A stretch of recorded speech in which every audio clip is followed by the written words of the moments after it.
saying, Tommy Robinson made it impossible. That's absolute nonsense.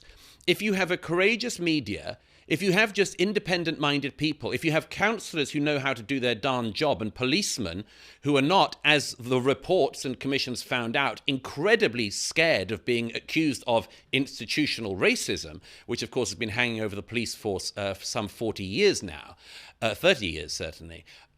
If all these people had been doing their jobs, it wouldn't matter what Tommy Robinson had or had not said.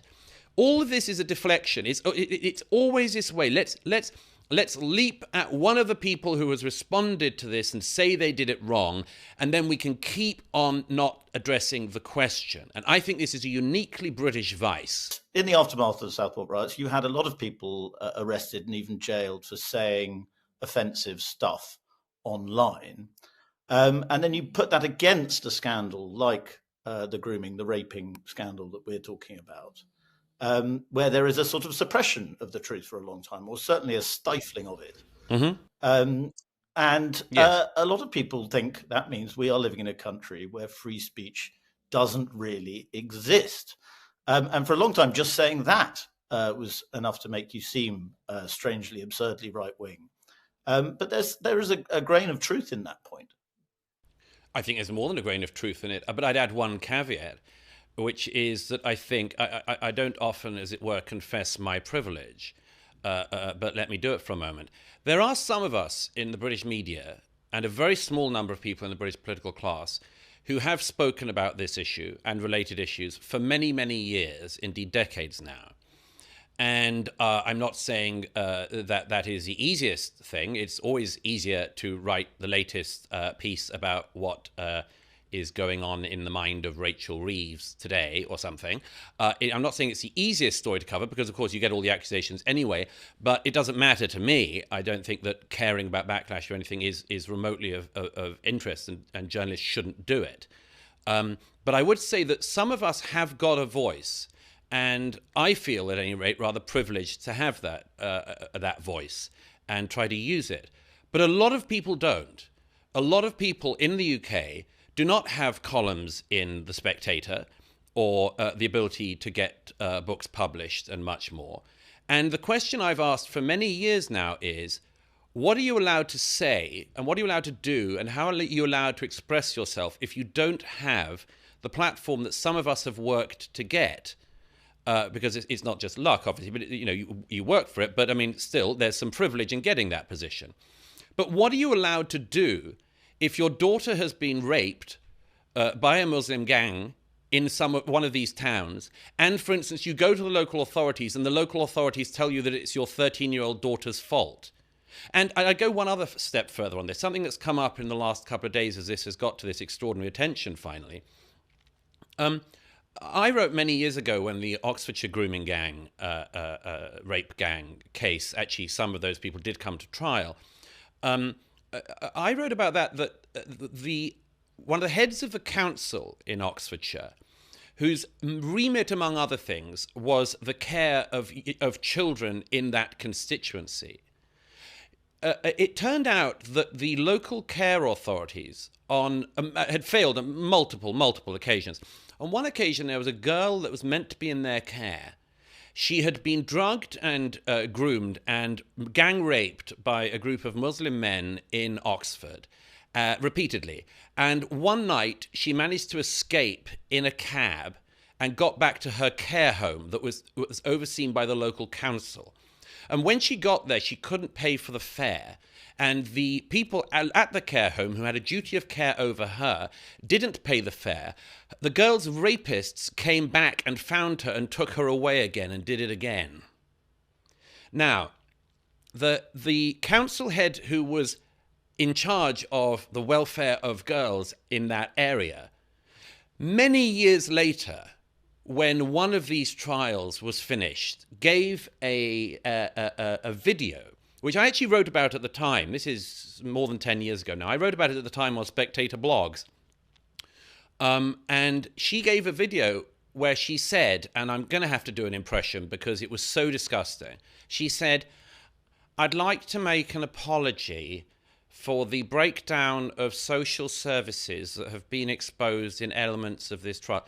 You would have thought this woman was some railway employee apologising for leaves on the line that meant that the 805 from Oxford to London had been delayed by 20 minutes, not that she had overseen a system in which people who were meant to have a duty of care over vulnerable girls actually helped the rapists of those girls. It was utterly disgusting. And that's just one case. And there's case after case of that, of police chiefs in Rochester, of councillors in places like Telford, of MPs who knew about this, and then gave mealy-mouthed apologies years later, if they apologized at all. And not one of these people suffered, not just did they not go to prison, most of them didn't even lose their jobs. And the ones who did move on from those jobs moved on to other perfectly good jobs in the same or similar local authorities. And I think that, and I've always thought that, and always said that that is a scandal on top of a scandal. And I'm relieved in some ways that this has finally got some more international attention. But everybody should have known this at the time. And I can say this because a lot of people did know it at the time. And a lot of people tried to raise these concerns. But in the end, Freddie, I'll tell you why it didn't break as a story to the extent it should have done. Police, MPs, council officials, and others, including the CPS, decided it was more important not to give what they saw as a gift to the phantasm of the far right in the UK, not to give them the gift of this story. And, you know, that just goes to a very interesting question in our country, which is the job of the police, the CPS, local councillors, MPs and others to squash stories that might show a community in a bad light, including for cover-ups within that community, because, oh gosh, were there cover-ups. Is it to protect that, or is it actually just to pursue justice and the rule of law? And I'd say it's that, justice and the rule of law. And that was exactly what was put as a secondary or tertiary priority by all of these figures of authority in the UK for a quarter of a century. Well, and one of those figures, of course, although there's not a lot of direct evidence against him, was Keir Starmer, who was director of the Crown Prosecution Service. And you also have other senior Labour figures who were, in positions where they could have done more to help expose this story, and they did not. Jess Phillips being one that's getting a bit of attention at the moment. Well, can I just give an example of the Jess Phillips thing, by the way? Don't forget, I thought many years ago when she arrived on the scene that Jess Phillips was a rather interesting MP and a rather interesting voice. I think she's very smart, very talented politically. And I watched her in her first years in office, and I will never personally be able to forget her response to exactly this sort of crime when it happened in Cologne on, I think it was New Year's Eve 2016, when her fellow women were mass molested in a European center, as a center of a European city. She said on Question Time that this wasn't much different to an average Saturday night in Birmingham city centre. In other words, I've got more faith in Birmingham than perhaps Jess Phillips does. I don't think that it is actually mass gang rape at all bar one in Birmingham on a Saturday night.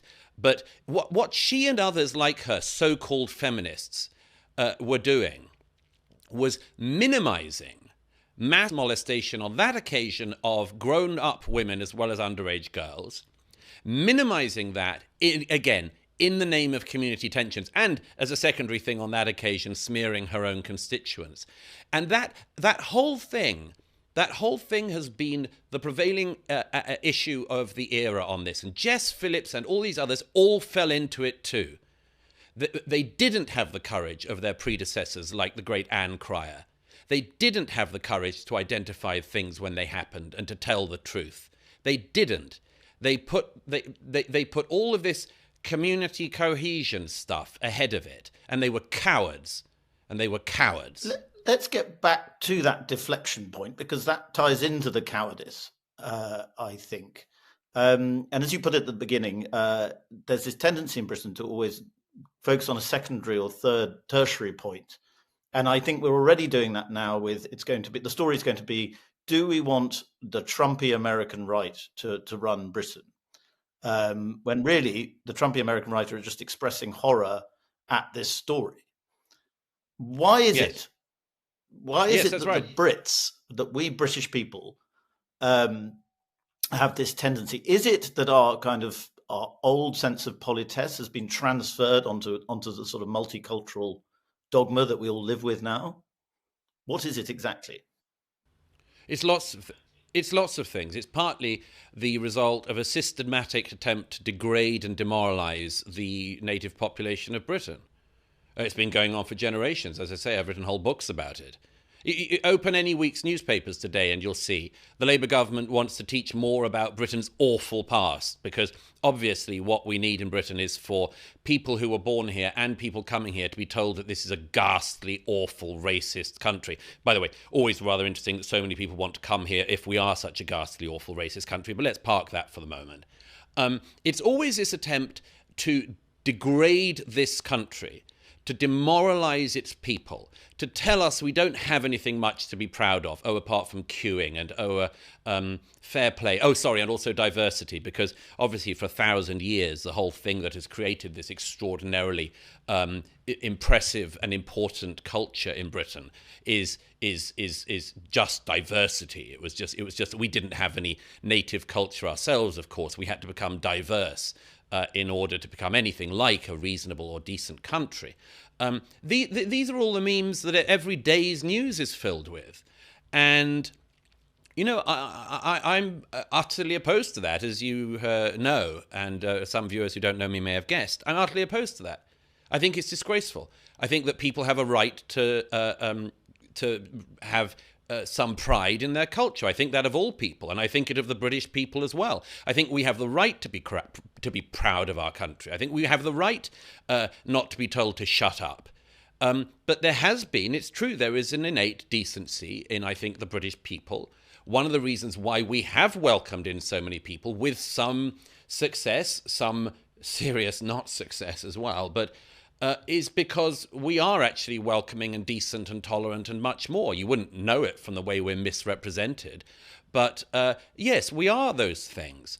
But you play around with stories like this one, and you diminish them, and you sit on people, and you imprison people who complain about it, and you release rapists from prison to free up cell space for somebody who's written something unwise or correct too early on social media. And you just see how long the British public will put up with that. I mean, they've put up with it for a lot longer than I thought already. But I don't think that tolerance is infinite. I think it's a very stupid idea to say to the native population of Britain, particularly the white working classes, you are nobodies. You don't deserve to be listened to. And we don't care what happens to your daughters because more important community over here. I think it's incredibly stupid. And like everyone else, I have in mind all the time those figures from our own past who have warned us about this part of the British psyche, as with the European psyche, that can only be pushed so far. Rudyard Kipling is the obvious one. The silence from all those moderate Muslims not calling out gang CSE is troubling. Just ask yourself how men got invited to join these gangs. Not a single one ever went to the police. And then there were the customers to whom the girls were sold. Again, How do you go about selling an underage girl for sex and nobody thinks it is a problem? It is beyond my comprehension that police can be directed to a house by a father whose 13-year-old daughter was being forcibly held in a house by a group of grown men, and when they found her almost completely undressed and drunk, they do not arrest the men, but arrest the father. A lot of people in the United States are speaking up about this issue because they know that the UK does not respect free speech, so they feel obligated to say what their friends across the pond cannot. At long last, someone not afraid to bring Tommy Robinson into this disgusting mess. Open the prison doors and let him out. All he did was have the balls to tell or try to tell us what the F was going on. Getting pretty sick of some of the MSM trying to sound like they are the first to tell us about it. Thank you yet again, Douglas, speaking up so eloquently, for not avoiding talk of Tommy Robinson, for not being afraid of being labeled, which for some reason is the most dreadful thing you can call someone a racist, for being brave and truthful, and for doing your job. Shame of the left wing. Enoch Powell was exceptionally brave. He stood alone and warned us all about the risks of mass immigration, and he was destroyed by Edward Heath, who primarily hated Powell because he had become more popular than himself. Powell was resolute and was respected by the majority of British people who recognized what he stood for and his message. Enoch Powell was the best PM Britain never had. Read the so-called Rivers of Blood speech and recognized the brilliant message that included. I so admire Douglas Murray. He is incredibly intelligent, wise, forthright, and insightful. It saddens me that people dismiss him as far right. He is clearly not the classical idea of a far right. He is a voice that speaks for a lot of us who are just ordinary mums and dads worried about this evil that is being swept under the rug.